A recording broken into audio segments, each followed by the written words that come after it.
Okay, today we are doing a scene stop to Network Sound Records. And Network Sound in the 90s was a culmination or a joining of forces between Mike Hartsfield, who did New Age Records, and Dennis Remsing, who did Conversion Records. And so Network Sound, so each of them would continue to do their label, and then Network Sound was kind of the joint release sort of thing. So they would sort of get together, and then the bands that maybe weren't on New Age or Conversion, those bands would be on Network Sound. And I also want to start off by kind of apologizing for the whole framing that's going on here.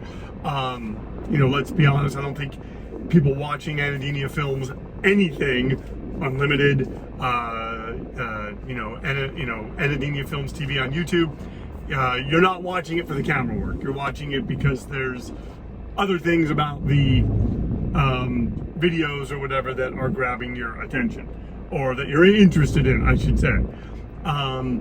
Anyway, driving to the old warehouse that these guys had, and for me it was really exciting just because I remember, you know, them working out of their homes, which they were working out of like an apartment. You know, one of them was working out of an apartment, one of them was working out of a house that was actually doubled as Club PT. We'll do a scene stop there. Actually gonna make a note of that because that's something that I really need to do. They eventually got this warehouse, and it was just really, really exciting because the only one of them, you know, the only one out of like the labels New Age, Conversion, and Revelation that had a warehouse was Rev. And so it was just really, really exciting. It was a great warehouse, and I just remember being in there, soaking it up, learning a lot. We used it for locations. We shot the my first movie, Walking Between the Raindrops. We shot the opening monologue scene in that warehouse. We did a lot of recording in that warehouse.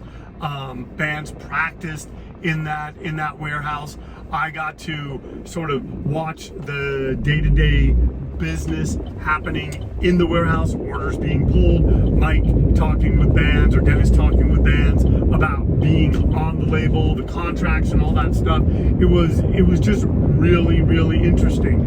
And you know, one thing that, you know, I don't know that a lot of people are aware of is, you know, those guys at that time had, you know, politics. You know, they were vegetarians. I'm not sure who is or isn't anymore, so I don't want to speak to that too much. But I just want to say that they had, you know, they wanted to be environmentally conscious, so they you know, dealt with certain kinds of packaging, all things that created at that time in the 90s. I mean, maybe it still does, extra costs, extra things to think about. And so it was really just interesting getting to sort of soak in and be around this label. And also, you know, we're in our early 20s, mid 20s, and just having a place that was ours. And you know, I just remember, for me, one of the saddest things was when Network Sound broke up. Mike and Dennis went their separate ways. The whole thing kind of, you know, ended. Network Sound ended, and then, you know, they would be separate.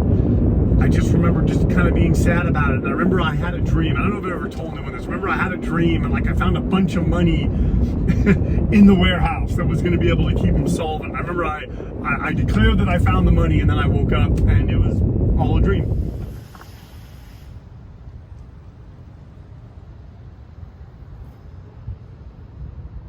So we are here at where the Network Sound warehouse is from. And because this is private property, I'm filming this just a little bit differently, but this is where it was located. And Network Sound was actually located in the white building that's kind of in the middle of the frame. And it was just right in there. You walked in, there was sort of a lobby area, and then to the right was a office. And sometimes Dennis and Mike would sort of be interchangeable. They would, you know, sometimes they were both in the office, sometimes one of them would be in the lobby area. But then, and Mike just pointed this out to me not too long ago, you see the building that's like right there. It's the one with nothing on it. That building actually was New Age Records Part 2. After they broke up, Mike eventually came back here and ended up being in that building. So this is where the warehouse was. This is where the guys did their business. Sorry that I'm not, going up a little bit closer and doing all that stuff. I just, it says private property, and kind of trying to explain what I'm doing to people, I've realized sometimes doesn't go over too well. So yeah, the first one right here, that was where New Age Records was, and then I'm sorry, that was where Network Sound was, and then the second one is over right here. I'm trying to get my hand in. I'm not doing a great job of it. This one, that was where New Age Records was on its second when it came back, and Mike brought it back and was in a warehouse all by himself.